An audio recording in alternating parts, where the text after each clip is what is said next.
जय Hind everyone, my name is Gagandeep and I welcome you all on our YouTube channel name proud group of NCC. मुझे पता है कि आपका एनसीसी का बी और सी सर्टिफिकेट का एग्जाम आने वाला है और पूरा सिलेबस आपको ना पढ़ना पड़े, तो हम सिर्फ वही क्वेश्चन डिस्कस कर रहे हैं जो आपके एग्जाम में बार बार पूछे जाते हैं।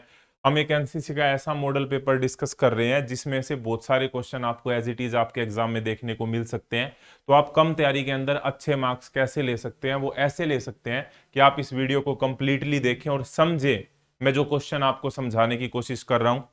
ठीक है, तो सबसे पहले यहाँ पे हमारा ड्रिल वाले पार्ट को हम डिस्कस करेंगे। मैं इसी वीडियो में ये भी बताऊंगा कि आप इसकी पीडीएफ को कैसे डाउनलोड कर सकते हैं फ्री ऑफ कॉस्ट। सबसे पहला क्वेश्चन यहाँ पे ड्रिल वाले पार्ट से रिलेटेड है। ड्रिल से रिलेटेड क्वेश्चन आपके एग्जाम में पूछे जाते हैं, आपको पता है। और क्वेश्चन यहाँ पे ये है कि फिल इन द ब्लैंक्स यानी कि खाली स्थान भरो।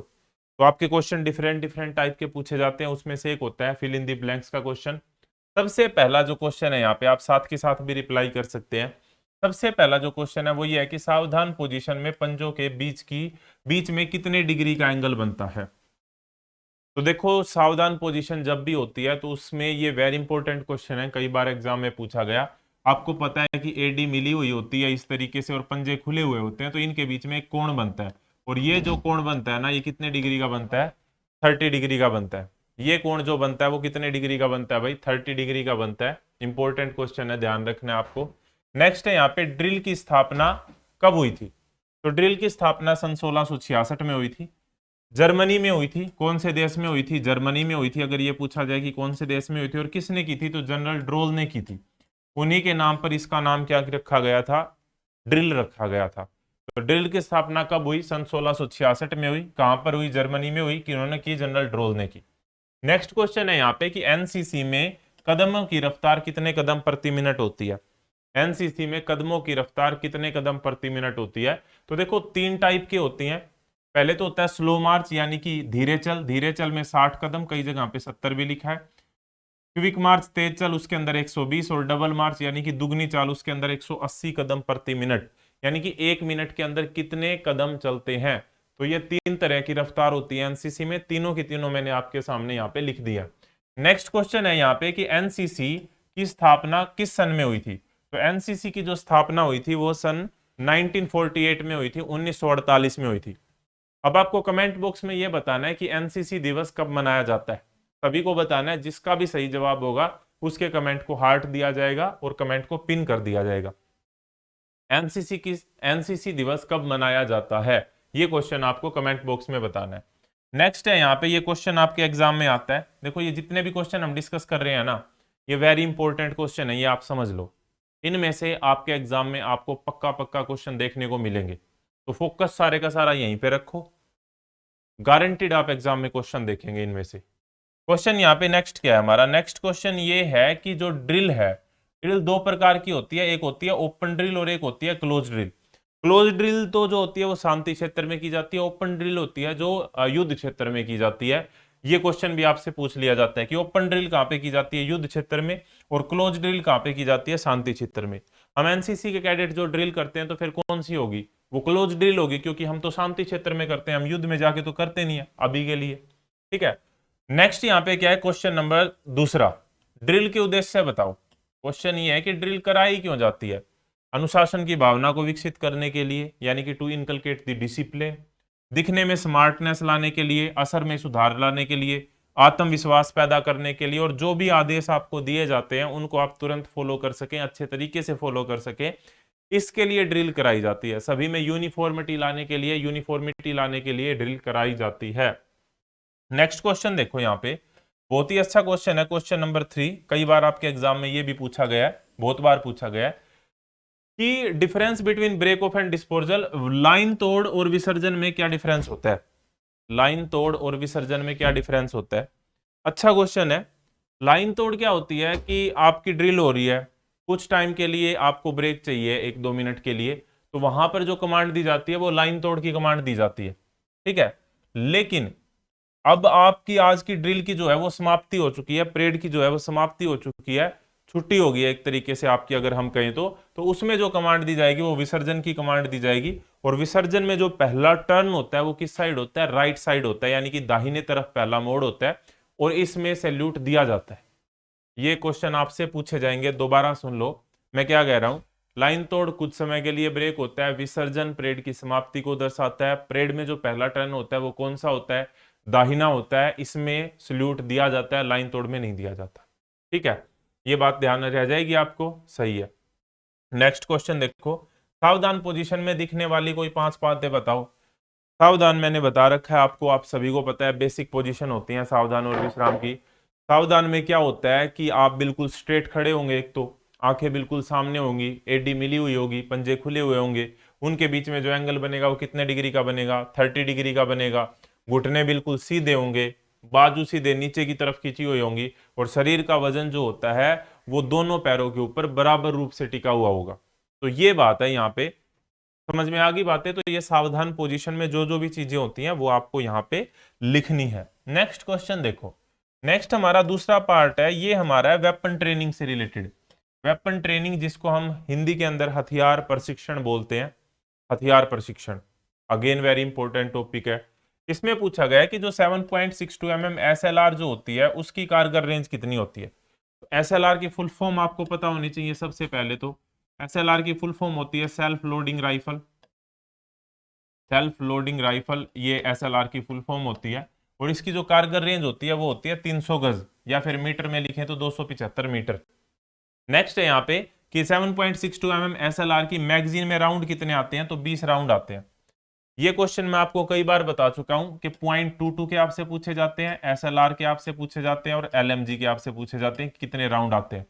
तो .22 में आते हैं 5, SLR में आते हैं 20, LMG में आते हैं 30। कई बार ये क्वेश्चन आया है, अब मेरे हिसाब से आप नहीं भूलोगे। ठीक है, अच्छे से मैंने आपको समझा दिया। .22 में पूछे जाए तो 5 राउंड आते हैं, ठीक है, SLR में पूछे जाए तो 20 राउंड आते हैं, LMG में पूछा जाए तो 30 राउंड आते हैं। क्लियर है। अगला है यहाँ पे कि .22 राइफल की कारगर रेंज 25 गज होती है, बिल्कुल सही है ये यहाँ पे। 7.62 mm LMG, LMG की क्या फुल फॉर्म होती है भाई, LMG की फुल फॉर्म होती है light machine gun. Light machine gun, ये क्या होती है, LMG की फुल फॉर्म होती है लाइट मशीन गन। इसको कितने बड़े भागों में खोला जा सकता है, तो 5 बड़े भागों में खोला जा सकता है LMG को। क्वेश्चन आपके एग्जाम में पूछा जाएगा कि LMG को कितने बड़े भागों में खोला जा सकता है, तो 5 बड़े भागों में खोला जा सकता है, ये आपको पता होना चाहिए। एक इंपॉर्टेंट क्वेश्चन और जो आपके एग्जाम में पूछा जाता है वो मैं आपको बता देता हूं। देखो, वैसे क्या है कि आपने कई बार सोचा होगा कि मैं वीडियो में जब भी बताता हूं तो मैं कह देता हूं कि आपको बहुत सारे क्वेश्चन आपके एग्जाम में इसी में से देखने को मिलेंगे। उसका रीजन ये होता है क्योंकि मैं आपको साथ के साथ बहुत सारे वे क्वेश्चन बताने की कोशिश करता हूं जो आपके एग्जाम में पूछे जाते हैं।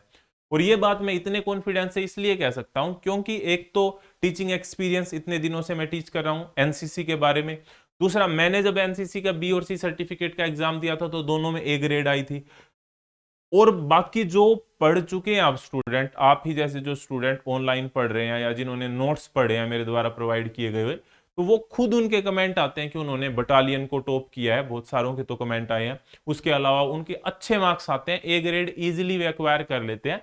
तो उस एक्सपीरियंस के बेस पे मैं बोल रहा हूं कि अगर आप वीडियो को अच्छे से देख रहे हैं, अच्छे से समझ रहे हैं, और मैं पूरी कोशिश करता हूं कि आपको चीजें समझ में आए, अगर आपको अच्छे से चीजें समझ में आ रही हैं और इसे आप देखते हैं बार बार, तो आप इजीली आपके एग्जाम में ए ग्रेड प्राप्त कर सकते हैं। तो इस वीडियो को आप कंप्लीटली देखें और अपने दोस्तों के साथ जरूर शेयर करें ताकि वे भी अपने एग्जाम में ए ग्रेड ले लें। अब यहाँ पे एक क्वेश्चन और बनता है कि ये जो लिखा होता है ना आगे 7.62 mm, .22 mm, ये क्या होता है, पूछा जाए कि SLR का कैलिबर कितना होता है, तो कैलिबर कितना होता है 7.62 mm। अगर पूछा जाए कि .22 राइफल का कितना कैलिबर होता है, तो ये .22 जो आगे लिखा होता है ना LMG में, यहाँ पे 7.62 mm LMG का कितना होता है, तो 7.62 mm LMG। अगर पूछा जाए इंसास का, तो इंसास का होता है 5.56 mm। ये उसके आगे ही लिखा होता है, आपको याद करने की वैसे जरूरत है नहीं, उसके आगे ही आपको लिखा मिलेगा। तो ये जो आगे लिखा होता है ना, यही इसका क्या होता है, कैलिबर होता है। नेक्स्ट क्वेश्चन की तरफ हम बढ़ते हैं। नेक्स्ट क्वेश्चन हमारा ये था कि 7.62 mm LMG जो होती है लाइट मशीन गन जिसको हम बोलते हैं, उसका वजन कितना होता है भरी हुई मैगजीन के साथ। तो भरी हुई मैगजीन के साथ अगर इसका वजन पूछा जाता है तो 5.1 किलोग्राम, यानी कि लगभग 5 किलोग्राम की होती है भरी हुई मैगजीन के साथ। नेक्स्ट क्वेश्चन की तरफ हम बढ़ते हैं। क्वेश्चन नंबर 6, क्वेश्चन नंबर 6 हमारा है सही गलत हमको बताने हैं। सही गलत राइट रॉन्ग के क्वेश्चन भी आपके एग्जाम में आते हैं। तो आपको हर तरीके से प्रिपेयर होना है ताकि जैसे भी क्वेश्चन आपके एग्जाम में पूछा जाए आप उसे अटेम्प्ट कर पाओ। .22 की जो डीलक्स राइफल होती है उसकी लंबाई 45 इंच होती है, नहीं गलत है, डीलक्स वाली की होती है 43 इंच। .9 mm जो सीएमजी, सीएमजी की फुल फॉर्म बताओ भाई अब। सीएमजी, सीएमजी की फुल फॉर्म होती है कार्बाइन मशीन गन। सीएमजी की क्या फुल फॉर्म होती है? कार्बाइन मशीन गन, ये सीएमजी की फुल फॉर्म होती है। एक क्वेश्चन आपका यहां से बन गया। अभी अभी मैंने बताया था कि जो जिसका भी कुतर, कुतर मतलब कैलिबर ही होता है भाई, ये हिंदी में लिखा रखा है, तो हिंदी मीडियम वालों में कुतर भी लिखा आ सकता है, कैलिबर भी लिखा आ सकता है, इंग्लिश वालों में तो कैलिबर आएगा ही आएगा।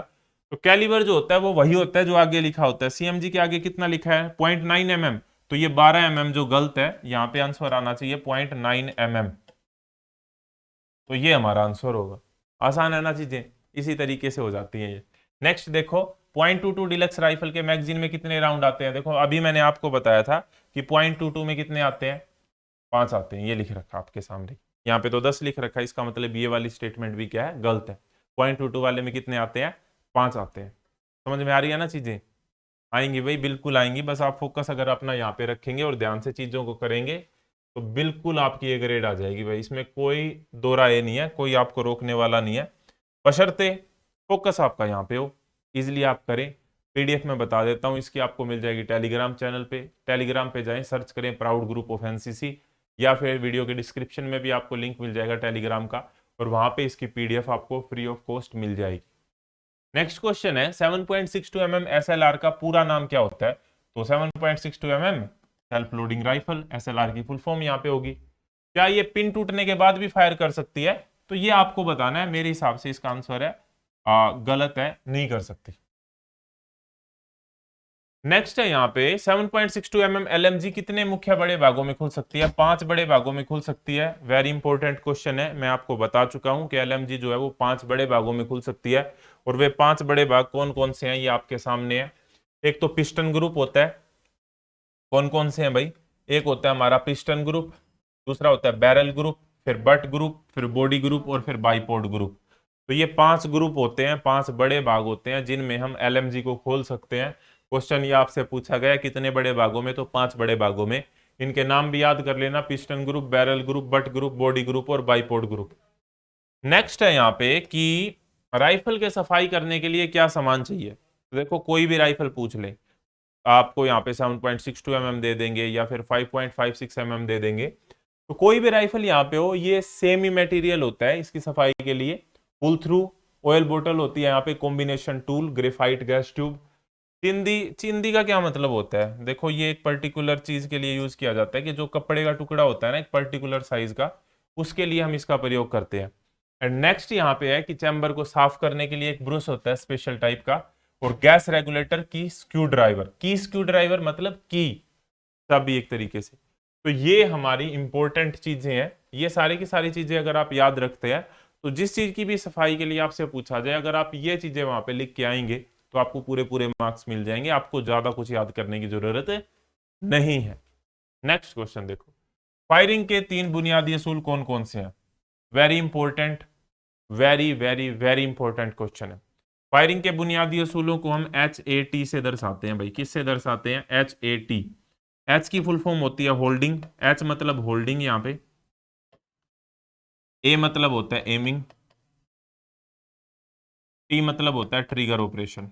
ट्रिगर ऑपरेशन क्या मतलब हुआ इसका?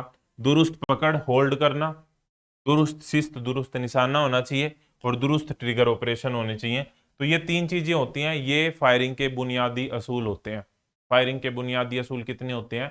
3 होते हैं। कौन कौन से होते हैं? HAT, holding aiming trigger operation, यानी कि दुरुस्त पकड़, दुरुस्त शिस्त, दुरुस्त ट्रिगर ऑपरेशन, या फिर दुरुस्त निशाना भी हम इसको बोल सकते हैं भाई। क्वेश्चन नंबर 10, फुल फॉर्म आपके एग्जाम में जरूर पूछी जाती है, और इंपॉर्टेंट फुल फॉर्म आपको पता होनी चाहिए, क्योंकि इनसे क्वेश्चन आपके एग्जाम में पक्का आएगा। ऐसा हो ही नहीं सकता आपका पेपर और आपके पेपर में फुल फॉर्म ना पूछी जाए। तो फुल फॉर्म आपके एग्जाम में पूछी जाती है। 84 mm RL, RL की फुल फॉर्म होती है रॉकेट लॉन्चर। MPI की फुल फॉर्म होती है mean point of impact, mean point of impact. Next है यहाँ पे इंसास, इंसास की फुल फॉर्म मैंने आपको बता दी, Indian new small arm system. ठीक है। इंसास की जो कैलिबर जो होता है वो होता है 5.56 mm का इसका कैलिबर होता है। और इंसास की फुल फॉर्म होती है Indian new small arm system. एक बार आपके एग्जाम में ये भी पूछा गया था कि जो इंसास राइफल है वो किस देश द्वारा बनाई गई है, तो इंडियन नाम है तो भारत देश द्वारा बनाई गई है। ये एक बात भी आपको पता होना चाहिए। यूबीजीएल, यूबीजीएल की फुल फॉर्म होती है अंडर बैरल ग्रेनेड और लॉन्चर। ये लॉन्चर है, तो under barrel grenade launcher UBGL की फुल फॉर्म होती है। और एमएमजी, एमएमजी की फुल फॉर्म होती है मीडियम मशीन गन। जिस तरीके से एलएमजी की full form light machine gun होती है, तो एमएमजी की full form medium machine gun होती है। क्लियर है ये वाला क्वेश्चन भी। नेक्स्ट क्वेश्चन देखो, एनसीसी गान की पहली 5 पंक्तियां लिखो। आपको पता है कि हमारा एनसीसी गान जो होता है वो क्या है? एनसीसी गान है हम सब भारतीय। क्वेश्चन आपके एग्जाम में ये आ जाए कि एनसीसी गान जो है वो किसके द्वारा लिखा गया है, तो एनसीसी गान श्री सुदर्शन फाकिर जी के द्वारा लिखा गया है। श्री सुदर्शन फाकिर जी के द्वारा लिखा गया है। ये क्वेश्चन भी आपके एग्जाम में पूछा जा सकता है, वेरी इंपॉर्टेंट क्वेश्चन है। ये एनसीसी गान जो हमारा है, एनसीसी सॉन्ग जो हमारा है, वो किसके द्वारा लिखा गया है, तो सुदर्शन फाकिर जी के द्वारा लिखा गया है। और ये सामने आपकी पंक्तियां हैं एनसीसी गान की, आपको पता होगा सभी को, ऑब्वियसली हम इसे गाते हैं। How many directorate are in NCC, NCC में कितने निदेशालय हैं, तो एनसीसी में कुल 17 निदेशालय हैं। ये आप सभी को अच्छे तरीके से पता है। आप किस निदेशालय से हैं, आप किस डायरेक्टरेट से हैं, ये आपको कमेंट बॉक्स में बताना है, ताकि मुझे भी पता लगे कि कहाँ कहाँ से, भारत में कहाँ कहाँ से एनसीसी के कैडेट हमारे साथ जुड़े हुए हैं। नेक्स्ट देखो यहाँ पे, नेक्स्ट हमारा क्वेश्चन है नेशनल इंटीग्रेशन से। नेशनल इंटीग्रेशन जिसे हम राष्ट्रीय एकता बोलते हैं, एक वेरी वेरी इंपॉर्टेंट टॉपिक है। क्यों वेरी इंपॉर्टेंट टॉपिक है? क्योंकि एक तो इससे रिलेटेड क्वेश्चन आपके एग्जाम में बहुत ही ज्यादा पूछे जाते हैं, और फिर क्वेश्चन जो आते हैं वो सेम से ही क्वेश्चन आते हैं। मैं आपको समझा देता हूं बेसिकली, क्योंकि समझा हुआ ज्यादा इंपॉर्टेंट है रटने के मुकाबले। राष्ट्रीय एकता क्या होती है? राष्ट्रीय एकता ये है कि चाहे हम किसी भी धर्म, जाति, समुदाय, भाषा, क्षेत्र से बिलोंग करते हैं, ये मैटर नहीं करता। मैटर ये करता है कि हम भारतीय हैं, हम सब भारतीय हैं। और यही जो भारतीयता की भावना होती है, यही जो राष्ट्र के प्रति प्यार की भावना होती है, इसी को राष्ट्रीय एकीकरण की भावना बोला जाता है या राष्ट्रीय एकीकरण बोला जाता है। क्वेश्चन ये पूछ ले कि राष्ट्रीय एकीकरण क्यों इंपॉर्टेंट है, तो देश की अखंडता को बनाए रखने के लिए, देश की सुरक्षा को बनाए रखने के लिए, देश की तरक्की के लिए, लोगों को जागरूक करने के लिए, लोगों की जो लिटरेसी रेट है, यानी कि जो हमारी साक्षरता दर है उसको बढ़ाने के लिए, दूसरे देशों की इन्वेस्टमेंट को अट्रैक्ट करने के लिए जरूरी है, अपने देश की इज्जत को इंटरनेशनल लेवल पे बढ़ाने के लिए जरूरी है। तो बहुत सारे फायदे होते हैं जब राष्ट्रीय एकीकरण होता है। तो अब क्वेश्चन यहाँ पे फायदे नहीं, यहाँ पे नुकसान पूछ रखे हैं। नुकसान नहीं, एक तरीके से मतलब वो प्रॉब्लम्स क्या आती हैं, राष्ट्रीय एकीकरण के अंदर बाधाएं क्या आती हैं, वो यहाँ पे पूछ रखी हैं। तो जैसे जातिवाद है, ये बाधा है, सीधी सी बात है। अगर हम जातियों में बटे रहेंगे तो देश के बारे में कैसे सोचेंगे? क्षेत्रवाद है, भाई ये क्षेत्र अच्छा है, ये अच्छा नहीं है। नस्लवाद है, भाषावाद है, सांप्रदायिकता है, जागरूकता की कमी है, ये सारी की सारी क्या है, बाधाएं हैं। किसमें? राष्ट्रीय एकीकरण में। तो राष्ट्रीय एकीकरण यानी कि नेशनल इंटीग्रेशन के ये अंदर ये सभी की सभी क्या होती हैं भाई, बाधाएं होती हैं। अगला क्वेश्चन हमारा क्या था? अगला क्वेश्चन था कि नेशनल बिल्डिंग के लिए, यानी कि राष्ट्र निर्माण के लिए इंपॉर्टेंट चीजें क्या होती हैं। तो राष्ट्र निर्माण में जो इंपॉर्टेंट चीजें होती हैं वो सबसे पहले तो संवैधानिक व्यवस्था, यानी कि एक प्रॉपर कॉन्स्टिट्यूशन होना चाहिए, एक प्रॉपर रूल रेगुलेशन होने चाहिए कि किस तरीके से देश चलेगा, वो जरूरी है देश को चलाने के लिए। दूसरा यहाँ पे राज्य निर्माण, यानी कि निश्चित जनसंख्या हो, भूभाग हो, सरकार हो, संप्रभुता हो। संप्रभुता का क्या मतलब होता है? ये वर्ड है ना, बहुत इंपॉर्टेंट वर्ड होते हैं। संप्रभुता मतलब हम हमारे प्रभु खुद हैं।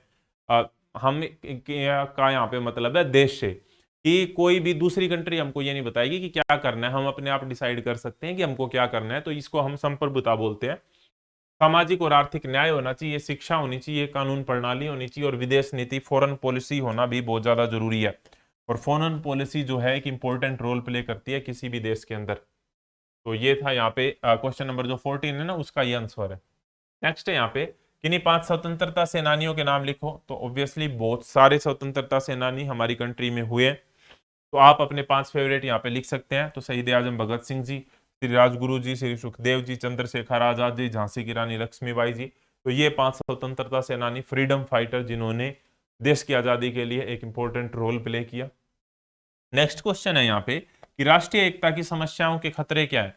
तो वही है जो पहले हमने डिस्कस किए थे, जातिवाद, अशिक्षा, बेरोजगारी, क्षेत्रवाद, सांप्रदायिकता, नस्लवाद, ये सारे के सारे क्या है, खतरे हैं राष्ट्रीय एकता के लिए। What are the threat to the national integration, राष्ट्रीय एकता के लिए क्या खतरे हैं, तो ये राष्ट्रीय एकता के लिए खतरे हैं, कहीं ना कहीं ये रोकते हैं राष्ट्रीय एकता को होने से। नेक्स्ट देखो यहाँ पे question number 17, write down the role of the youth on nation building, कि राष्ट्र के निर्माण के अंदर यूथ का क्या रोल है। देखो यूथ का तो बड़ा इंपॉर्टेंट रोल है। क्या इंपॉर्टेंट रोल है, राष्ट्र निर्माण में युवाओं की बहुत बड़ी भूमिका होती है। यह किसी देश के आगे बढ़ने व प्रगति की ओर ले जाने की शक्ति रखता है।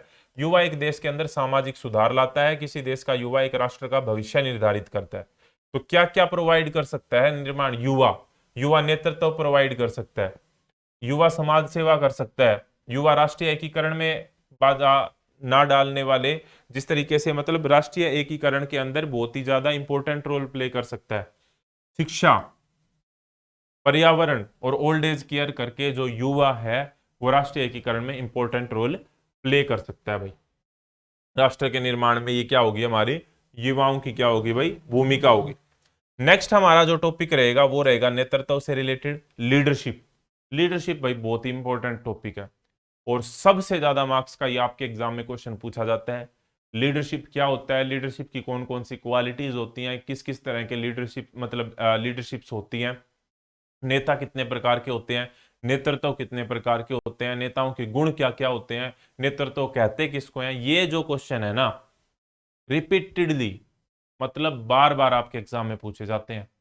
और ये जो इंपॉर्टेंट क्वेश्चन है ना ये आपको मिस नहीं करने। नेक्स्ट वीडियो के अंदर हम इनको डिस्कस करेंगे। तो आप मेक श्योर करें कि आपने चैनल को सब्सक्राइब कर रखा हो, टेलीग्राम पे जरूर ज्वाइन कर लें, ताकि जैसे ही मैं नई वीडियो डालूं जिसमें हम इंपॉर्टेंट वाला टॉपिक डिस्कस करेंगे जो कि हमारा लीडरशिप वाला है, वैसे ही आपको नोटिफिकेशन मिल जाए और आप सबसे पहले देख के उसको समझ के अच्छे मार्क्स आपके एग्जाम में ला सके। इस तरह की और वीडियो के लिए जुड़े रहिए proud group of NCC YouTube channel के साथ। नेक्स्ट वीडियो तक जय हिंद, जय Bharat, thank you very much.